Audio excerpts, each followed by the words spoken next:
Okay. Thank you once again to all of you to join this Zoom meeting. ये technology की दो side होती है। एक तो एडवांटेज कि हम लकी जी से बात कर पा रहे हैं, वो कहाँ जम्मू में बैठे हुए हैं और हम उनके साथ। I hope you are in Jammu. Lucky ji, आप अभी जम्मू में हैं? Where are you? उत्तराखंड में। उत्तराखंड। हाँ, सुदूर उत्तराखंड में लकी जी हैं और हम बंगाल और काफी और राज्य के जो हमारे ग्रुप के जो जो जो वेल विशर्स हैं, वो सब हमारे साथ जुड़ चुके हैं ये टेक्नोलॉजी के कारण। और इसी टेक्नोलॉजी के कारण थोड़ी बहुत वक्त भी हमने बर्बाद कर दिया। तो इसकी दो साइड है, तो हमें सहना पड़ेगा। We have to bear with this problem. तो अभी हम लोग ऑडियंस को रिक्वेस्ट करेंगे क्वेश्चंस देने बोलने के लिए, कि वो क्वेश्चंस आपसे पूछे उनके मन में जो हो। लेकिन शुरू में एक और चीज आपको बताएं कि आज हमारा बंगाल के बहुत ही विख्यात नाट्याचार्य श्री शंभु मित्र, आपने नाम सुना है शंभु मित्र का लकी जी? उनका आज प्रयाण दिवस है। तो उनका आज प्रयाण दिवस होने के कारण ये एक नाट्य इतिहास में एक बहुत ही महत्वपूर्ण एक दिन है। तो इस दिन को दिमाग में रखते हुए आप साथ ये जो चर्चा हो रही है नाटक पर, ये एक बहुत ही अच्छे एक्सपीरियंस है ओग्लम के सदस्यों के लिए।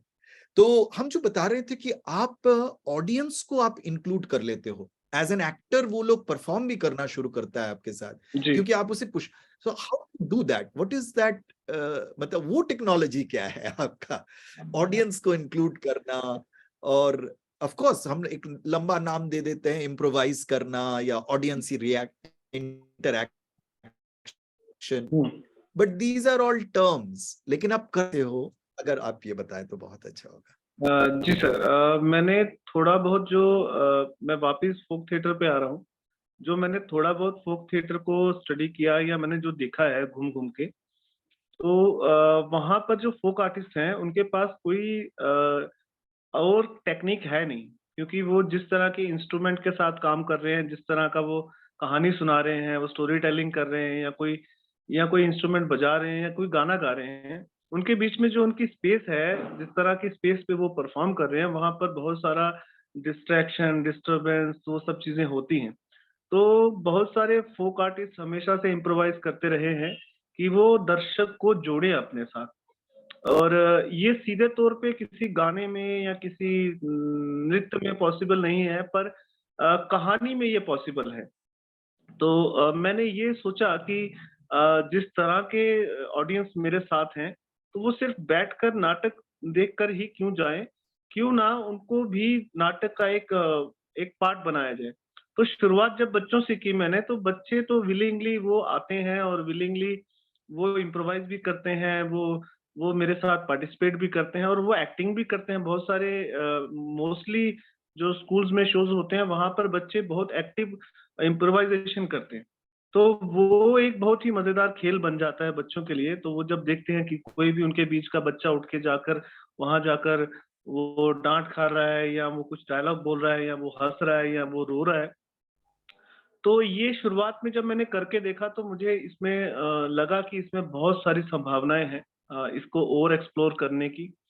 तो फिर ये सिर्फ बच्चों तक सीमित नहीं रहा, क्योंकि अब तो पिछले लगभग 6-7 सालों से तो हर तरह की ऑडियंस में मैं करता हूँ। और कई बार तो बच्चे बिल्कुल नहीं होते, सब लोग 30 से ऊपर की उम्र के होते हैं, पर मैं उनको भी अपने परफॉर्मेंस में बच्चा ही समझता हूँ, और वो भी बच्चे बन के ही मेरे साथ पार्टिसिपेट करते हैं। और कई सारे ऐसे मतलब जैसे कई बार जो मेरे नाटक का कैरेक्टर है, वो क्लास 8 की कहानी सुना रहा है कि जब मैं 8th क्लास में था, एक दिन हमारे टीचर आए और उन्होंने हमसे कहा कि चलो अपनी नोटबुक निकालो। तो मेरी नोटबुक मेरे पास थी, पर मेरा दोस्त ले गया। तो अब मैं सर को क्या बोलूँ, तो मैं सर को बता दूंगा कि सर इसके पास है। तो वो किसके पास है, बिल्कुल सामने एक बच्चा बैठा है, तो मैंने कहा सर इसके पास है। सर वहां पे इनविजिबल है, सर को मैं इमेजिन कर रहा हूँ, पर मैं सर को बोल रहा हूँ कि इस बच्चे के पास है। जब मैं उसकी तरफ इशारा करता हूँ, तो वो या तो घबरा जाता है या बहुत एक्साइट हो जाता है। उसको लगता है मेरे को बुलाएँगे नहीं, सिर्फ़ बात ही करेंगे मेरे बारे में। पर मैं अचानक से उठ के पकड़ के उसको हाथ से पकड़ के खींच के ले आता हूँ।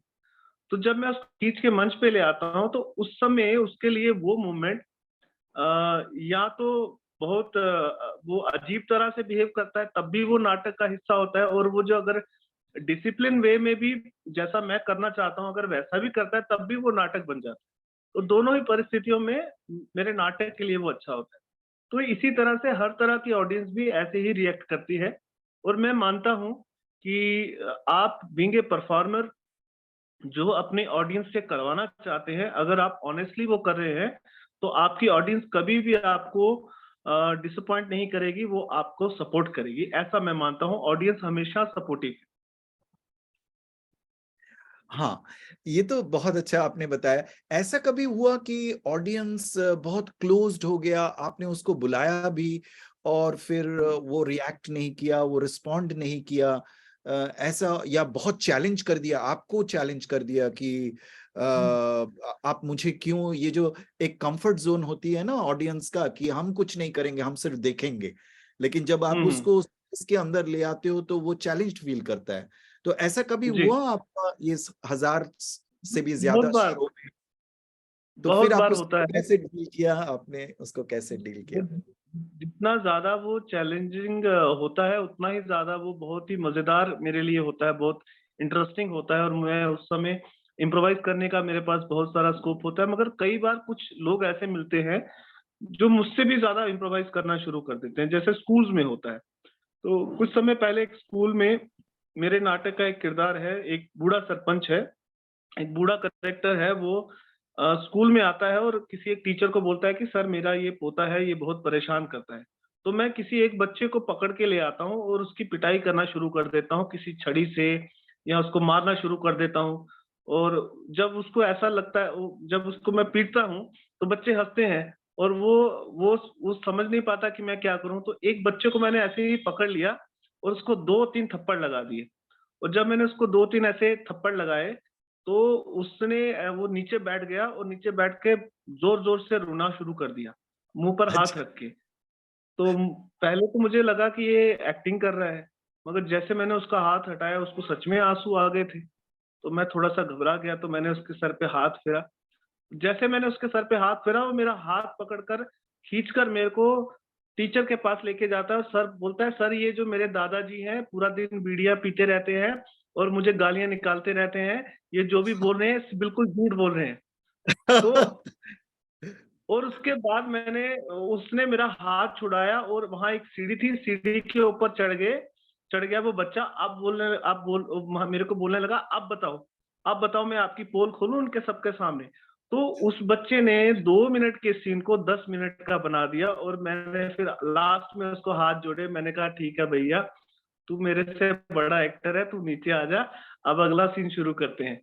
तो ऐसा कई बार होता है, और कई बार ऐसा होता है कि एक बार एक स्कूल में परफॉर्म कर रहा था, तो वहाँ पर एक टीचर थे, मैं जगह का नाम नहीं बता रहा हूँ, मैं रिस्पेक्ट करता हूँ उन सबको।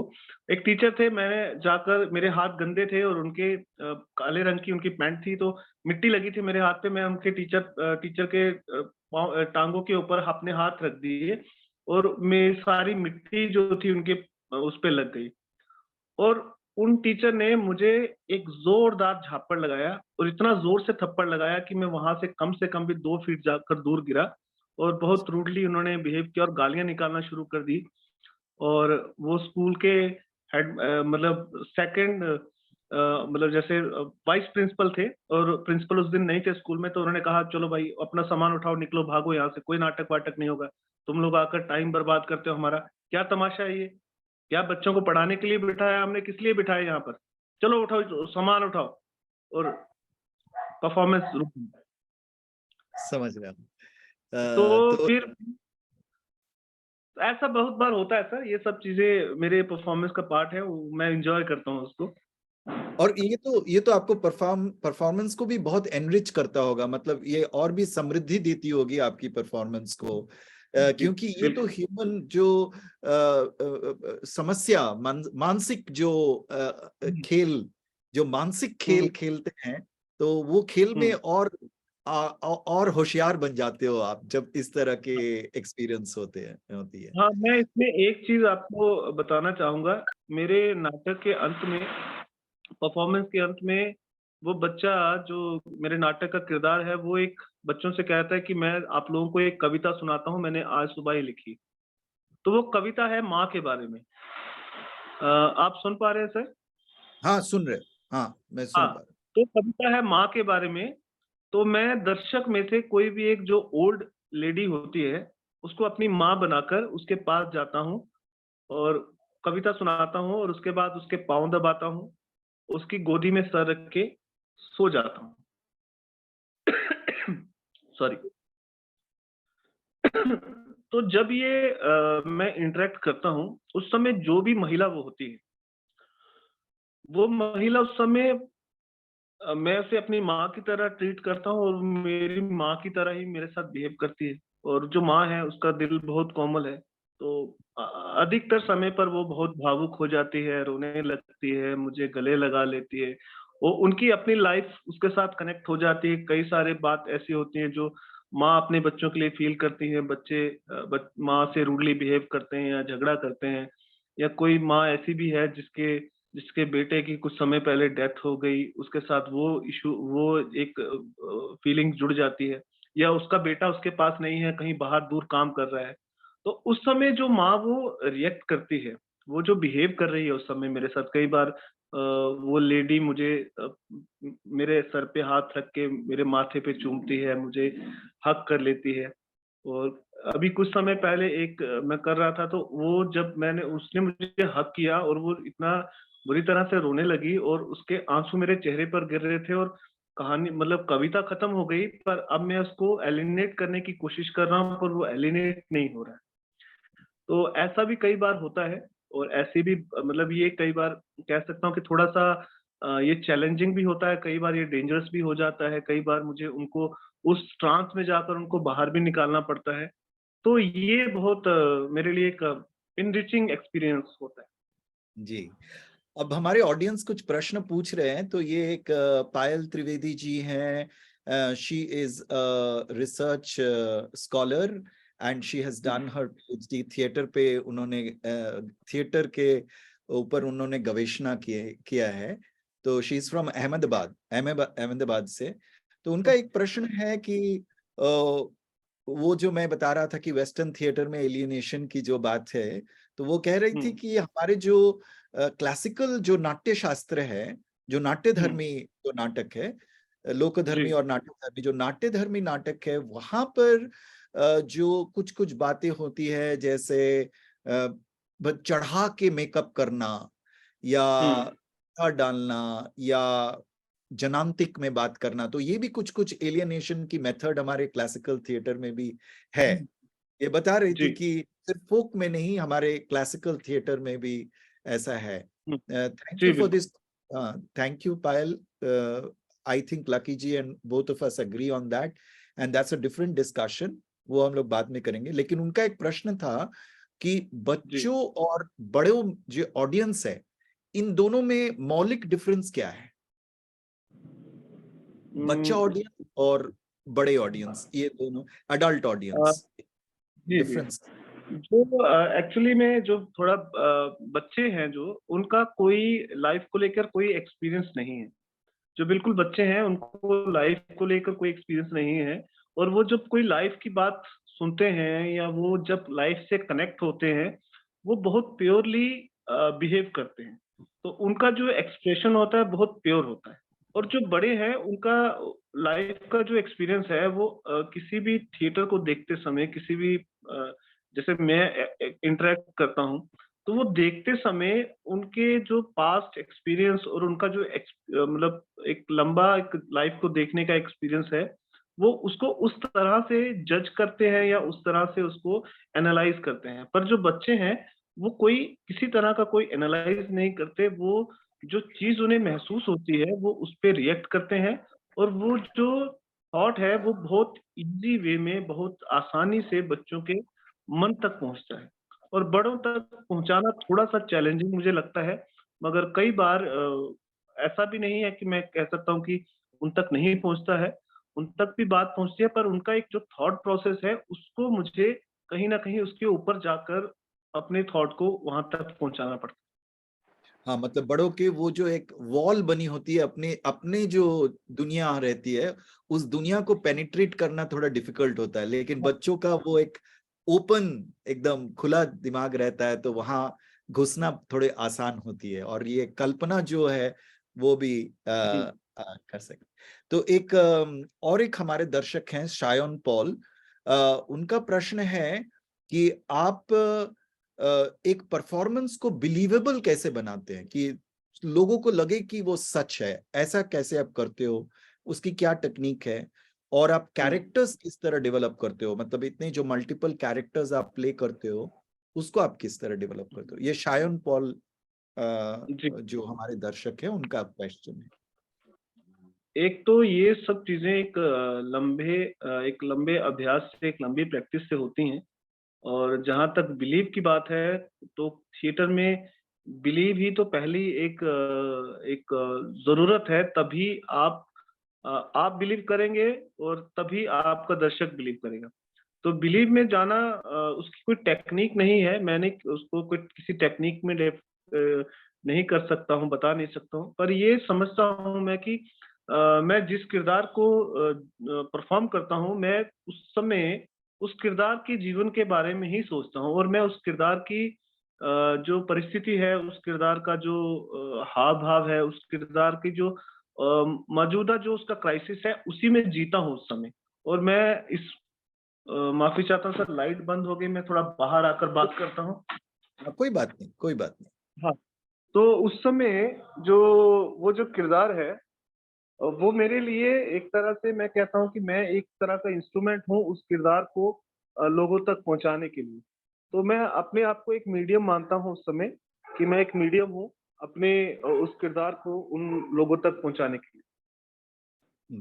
बहुत जी, अच्छा। और ये जो आपने कहा कि नाटक की शुरुआत, मतलब थिएटर की शुरुआत ही बिलीव से होती है, मतलब विश्वास। अगर आप जी, नहीं विश्वास करोगे तो आप फिर लोगों को भी विश्वास नहीं करवा सकते हो। तो जी, पहला है बिल्कुल। अपना विश्वास, जो आपने कहा, बहुत ही अच्छा। और दूसरी बात, जैसे आपने कहा कि आप एक मीडियम हो जिसके द्वारा आप कैरेक्टर्स को ऑडियंस तक पहुंचा रहे हो, एक कनेक्टिंग वायर की तरह।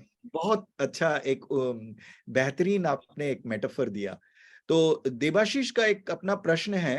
Devashish, would you ask your question? You have not written the question, so it Yes, would I be will. nice. I will. Sir, आप जहां से आते हैं, जैसे आप अभी आप अपनी आप बीती बता रहे थे कि कभी कभी परफॉर्म करते वक्त अनएक्सपेक्टेड चीजें हो जाती है, और आपने 1161 परफॉर्मेंसेस किए हैं अभी तक, और इन परफॉर्मेंसेस के दौरान ना ही आपका खुद का क्राफ्ट दुरुस्त हुआ होगा, लेकिन उसके साथ जो हुआ होगा, ऐसे अनएक्सपेक्टेड सिचुएशन से आप खुद भी जूझे होंगे।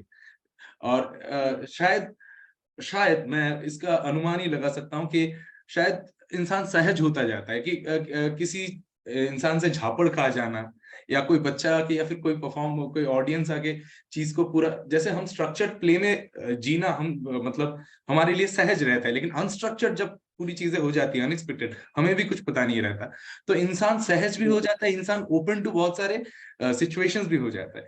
आप जहां से आते हैं, जम्मू, वहां का एक ट्रेडिशन है जहाँ के बारे में मैं पढ़ रहा था बहुत पहले, भांड पथेर। और भांड, जब ये बात हम सुनते हैं तो भांड का मतलब क्विंटेसेंशियली हम जो समझते हैं, जो खुद के ऊपर मजाक ले सकता है, खुद के ऊपर मजाक बना सकता है, और और खुद को सहज करके सब में घुल मिल जा सकता है। तो ये एक चीज, मतलब मैं जहां से आता हूँ, बंगाल से, या फिर मैं बंगाल के जिस डिस्ट्रिक्ट से आता हूँ, ना चाहते हुए भी शायद उन चीजों की मतलब उन संस्कृतियों की कुछ चीजें मेरे अंदर रह जाती है। तो भांड पथेर का क्या कोई जुड़ा हुआ है आपके परफॉर्मेंस का डेवलपमेंट के साथ, क्योंकि आप फोक की बात कर रहे थे? भांड पत्थर हमारे कश्मीर का एक बहुत पुराना ट्रेडिशन है। ऐसे आप डांस ड्रामा भी कह सकते हैं, फोक ड्रामा भी कह सकते हैं। और भांड पत्थर शुरू से ही मैं देखता आ रहा हूँ, जब से मैंने थिएटर शुरू किया। और सिर्फ भांड पत्थर नहीं, हमारे जम्मू में और बहुत सारे फोक फॉर्म्स हैं। और सब फोक फॉर्म्स में इसी तरह के एलिमेंट हैं। इसी तरह के एक मस्खरापन जिसे हम लोग कहते हैं, एक मदारी, एक लाइक एक क्लाउन या एक सूत्रधार, इस तरह के कैरेक्टर्स होते हैं जो दर्शक के साथ इंटरेक्ट करते हैं, दर्शक से बातचीत करते हैं। और कहीं न कहीं आपने सही कहा देवाशीष, ये चीज़ें तो हमारी संस्कृति, जो जिस मिट्टी में हम पैदा होते हैं, उस मिट्टी की खुशबू तो हमारे अंदर रहती ही है, वो वहाँ से निकल नहीं सकती। और इसके अलावा भी बहुत सारे फोक फॉर्म्स से मैं इंस्पायर हुआ हूँ।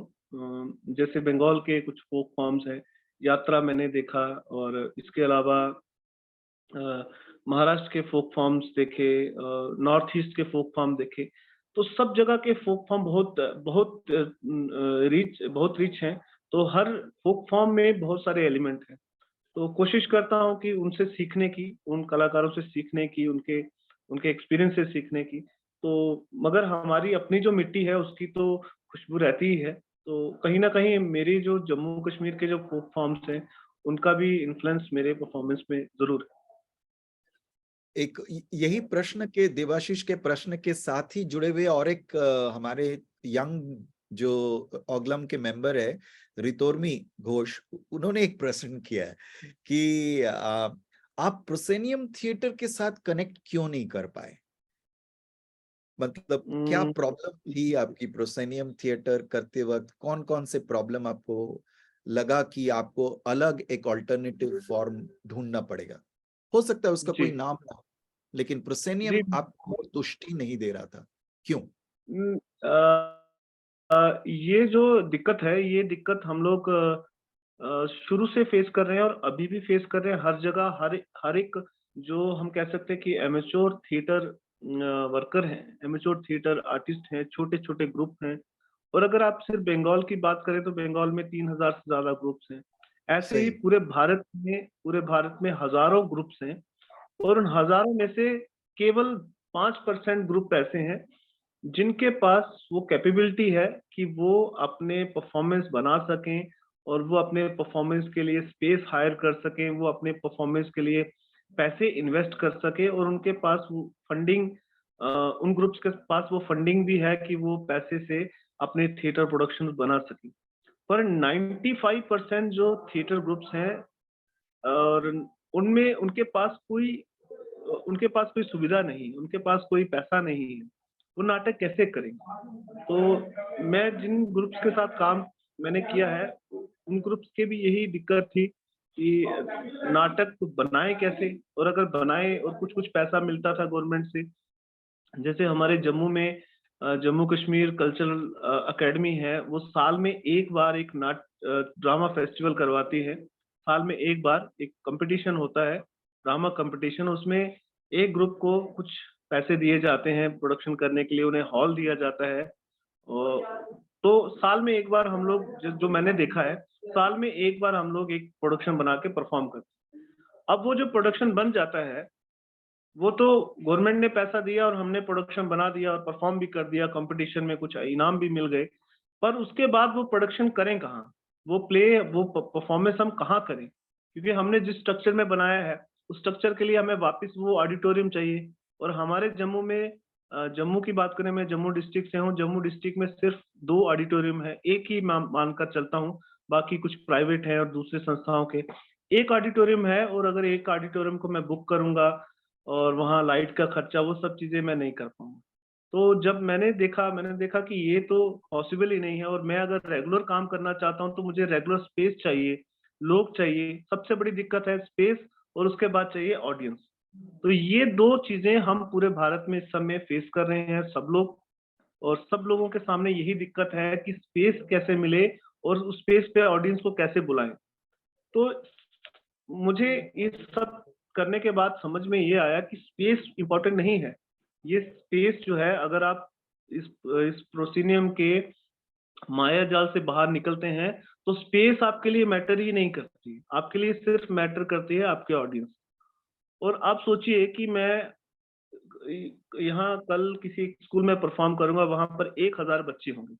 मेरे पास कोई मंच नहीं होगा, एक छोटा-सा मंच होगा, और उस छोटे से मंच पे मैं 1 घंटे तक कुछ परफॉर्म करूँगा।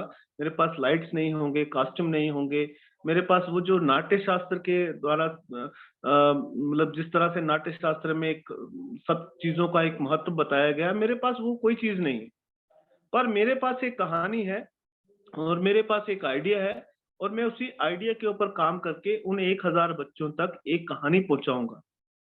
तो मुझे लगता है कि आपका जो नाटक है, आपका जो सोच है, वो आपको बदलनी पड़ेगी कि नाटक सिर्फ एक स्ट्रक्चर तक सीमित नहीं है। उसके लिए आप जहाँ भी जाएँ, आप अपने लिए एक अलग स्ट्रक्चर बना सकते हैं। तो अभी मैं सब लोगों से यही अपील करता हूँ, और अभी मैं कर्नाटक में काम कर रहा हूँ श्री प्रसन्ना सर के साथ, प्रसन्ना हेगड़े जी के साथ। और अच्छा। बताते हुए मुझे खुशी हो रही है कि मेरे इस नाटक को प्रसन्ना सर ने कन्नड़ा में लिखा है, एडॉप्ट किया है, और उसके 3 कर्नाटक के 3 एक्टर्स इस मेरे इसी नाटक को माँ मुझे टैगोर बना दे को कन्नड़ा में परफॉर्म कर रहे हैं। पहला ओपनिंग शो हो चुका है, और अब वो 3 लोग पूरे कर्नाटक में घूम-घूम कर इस नाटक को परफॉर्म करेंगे स्कूल्स में जाकर। तो ये सो सच जो आपकी जो बात है ना, बहुत ज़रूरी विषय है ये, कि प्रोसीनियम ही क्यों करें? और इसमें सबसे बड़ी दिक्कत है, जो मुझे लगती है, कि प्रोसीनियम थिएटर तक कौन लोग आएँगे? जिन लोगों का जीवन संपन्न है, जिन लोगों के जीवन में कोई परेशानी नहीं है, नौकरी वाले लोग, बिज़नेस वाले लोग, पैसे वाले लोग, वही लोग प्रोसीनियम थिएटर में आएँगे। जो इस समय हमारे भारत की आबादी है, लगभग 140 करोड़ से ज़्यादा। 140 करोड़ में 100 करोड़ लोग तो ऐसे हैं जो दिन में कमाते हैं और शाम को खाते हैं। तो 100 करोड़ की आबादी जो है, चलो 100 करोड़ नहीं, हम 50 करोड़ ही मान के चलते हैं। तो 50 करोड़ की जो आबादी है, वो आपके प्रोसीनियम थिएटर तक नहीं आ सकती है। तो उस 50 करोड़ की आबादी के लिए हम कौन-सा थिएटर कर रहे हैं? और क्या हम इस प्रोसीनियम थिएटर को वहां तक लेके जा सकते हैं? उन लोगों तक नहीं लेके जा सकते, और ना ही उन लोगों को वहां लेके आ सकते हैं। तो थिएटर उनके जीवन में क्या भूमिका निभा रहा है, ये एक बड़ा सवाल है। और ये जो हमारे सो कॉल्ड थिएटर, जो हमारे बड़े लोग बैठे हैं वहां पर, उनको भी इस बात पे सोचना चाहिए कि थिएटर हम किसके लिए कर रहे हैं और थिएटर का असली मकसद क्या है। थिएटर कोई इंटरटेनमेंट नहीं है, थिएटर कोई फिल्म नहीं है, ये एक मूवमेंट है। और देश के इतने सारे लोग जो थिएटर से अभी दूर हैं, उनके लिए हमें अपने थिएटर को उनके पास लेके जाना पड़ेगा। बहुत अच्छा, वेरी गुड। और हमारे पास सिर्फ 5 मिनट है, इसीलिए बहुत सॉरी। मतलब पहले, क्योंकि ये मतलब अभी तुरंत ही हमारा लिंक खत्म हो जाएगा, और हम सोचते हैं कि हमारा जो आज की ये जो छोटी सी मुलाकात है, इस मुलाकात में आपको बहुत और भी जानने की इच्छा हो रही है। कि एक प्रश्न ऐसा भी था कि आप इतने सालों तक एक ही नाटक किस तरह कर रहे हैं, आप एक ही नाटक कैसे कर रहे हैं, ये भी प्रश्न था। तो ये सब जानने के लिए हम लोग अलग से आपके साथ और एक बैठक करेंगे। लेकिन एक छोटी सी प्रश्न ये है कि अभी देखिए, नाटक सर्वाइवल के लिए बहुत ही तकलीफदायक होता है, वो प्रोसेनियम हो या ऑल्टरनेटिव हो या फोक हो। मतलब आर्टिस्ट को जीने के लिए जो पैसे की जरूरत होता है, वो नाटक से हमें बहुत मतलब कम मिलता है। तो आप अपने ये जो लाइफ को प्लान आउट किया और इसी चीज में लगे रहे इतने सालों तक, उसका क्या मिस्ट्री है? तो कम बातों में आप अगर बताएं तो। सर, मुझे नहीं लगता कि ये जो हम बोल रहे हैं कि नाटक के लिए नाटक करके हम सरवाइव नहीं कर सकते, ये गलत धारणा फैलाई गई है। ऐसा अच्छा। नहीं है। अगर आप एक अच्छे कलाकार हैं, और आप कहीं भी चले जाइए, लोग आपको हर जगह सपोर्ट करेंगे, आपको पैसा भी देंगे, आपको सम्मान भी देंगे। और एक मैं तो सिर्फ एक आदमी हूँ, मेरे लिए बहुत इजी है। अगर हम ग्रुप की बात करें, तो हमारे देश का ये ट्रेडिशन रहा है कि हमारे देश में नाटक मंडलियां घूम घूम कर नाटक करती थी, करते और थे। उनका सारा जीवन इसी पे चलता था। आज का जी। परिवेश बदल गया है, मगर अभी के परिवेश में मैं सुजेस्ट करता हूँ कि जो छोटे ग्रुप्स हैं, उनको छोटे छोटे नाटक बनाने चाहिए। 2 लोग, 3 लोग, 4 लोग, और उन 3-4 लोगों को लगातार ट्रैवल करना चाहिए। और उनके लिए सबसे बड़ा प्लेटफॉर्म और बहुत इजी प्लेटफॉर्म है स्कूल्स। अपने नाटक बच्चों के लिए बनाइए और स्कूल्स में जाइए। स्कूल्स आपको पैसे भी देंगे, आपको स्पेस भी देंगे, और आप देखिए कि कितना बड़ा आप काज करने जा रहे हैं जब आप स्कूल में जाकर बच्चों को नाटक दिखाएंगे। एक तो एक अच्छा संदेश देंगे, उनका मनोरंजन करेंगे, उसके साथ साथ आप नाटक के लिए दर्शक पैदा करेंगे और अपने लिए रोजगार पैदा करेंगे। उन स्कूल्स वेरी में जाकर आप जॉब्स मिलेंगी, आपको काम करने को मिलेगा और आप लगातार नाटक कर सकेंगे। तो वेरी सर्वाइवल के लिए हम ये काम कर सकते हैं, उसके अलावा अलग ऑडियंस के लिए हम अलग नाटक बना सकते हैं। गाँव में चले जाएँगे, तब भी आपके नाटक को वो लोग पैसे भी देंगे, आपको सम्मान भी देंगे। तो सर्वाइवल एक बड़ी बात नहीं है, हम सर्वाइवल के लिए हमें ढूँढ सकते हैं नए रास्ते। Very good, thank you Lucky ji. आपने मतलब आपके बिजी शेड्यूल में से हमारे लिए टाइम निकाला और हमारे जो मतलब ऑडियंस को बहुत ही पसंद आया, क्योंकि उन लोगों ने हमारे कमेंट बॉक्स में भी सबने लिखा है कि उन्हें बहुत ही अच्छा लगा। और ये सेशन हम लोग और भी बढ़ाएंगे। आप अगर बाद में थोड़ा कभी और थोड़ा वक्त दें तो कुछ और क्वेश्चंस, जैसे आप पॉलिटिकल, ये जम्मू एंड कश्मीर के पॉलिटिक्स और डिफरेंट और इश्यूज पे भी हम लोग तब बात करेंगे। आज का ये 1 घंटा का जो सफर रहा आपके साथ, ये बहुत ही इंटरेस्टिंग रहा और सीखने को भी बहुत मिला। स्पेशली हमारे ग्रुप के जो एक्टर्स हैं, उनका प्रश्न यही रहता है, क्या थिएटर करके मैं सरवाइव कर पाऊंगा या मुझे ऑल्टरनेटिव कुछ करना पड़ेगा। तो ये बात आपने जो विश्वास के साथ कहा कि अगर सही मतलब एक्टर हो और ऑनेस्ट एक्टर हो, कमिटेड एक्टर हो, जो विश्वास रखे अपने काम पर, तो उनका जीना कोई तकलीफदायक नहीं हो सकता है। और मैं तो अंत में एक बात कहूँगा कि आपका जो कोई नए संदेश? नए लोग हैं, आप सिनेमा करिए, टेलीविज़न करिए, मगर उस चीज़ के पीछे मत भागिए, थिएटर करते रहिए। और आप अगर ईमानदारी से थिएटर करेंगे, तो ये मीडिया वाले लोग, ये फ़िल्म वाले लोग आपके घर तक आएँगे, आपको आपको लेके जाएँगे, आपको काम भी देंगे। बस अपने काम पे विश्वास रखिए, आप एक बहुत बड़ी कला के साथ जुड़े हैं, इसका सम्मान करिए, इस पे विश्वास करिए। थैंक यू लकी जी, ये थैंक यू। विश्वास दोबारा बताने के लिए। और आपका ये जो अहम जो मतलब वक्त हम आपने बिताया हमारे साथ, उसके लिए भी आपको धन्यवाद। धन्यवाद थैंक यू देवाशीष सो को। सभी को धन्यवाद बहुत-बहुत हमारे धन्यवाद। ऑडियंस को। जी जी। Thank you. और हमारी जो ऑडियंस आए हुए हैं उन लोगों को भी धन्यवाद। और हमारा इस जी। तरह के प्रोग्राम्स और भी होते रहेंगे। और लकी जी की तरह और भी इस तरह के जो किरदार हैं, थिएटर के साथ जुड़े हुए जो काम करते हैं, उन लोगों के साथ भी हम लोग इस तरह के आलाप करते रहेंगे। आप लोग हमारे साथ रहिए, यही बोलकर आज सबको अलविदा। धन्यवाद। शुभ रात्रि। शुभ रात्रि। शुभ रात्रि।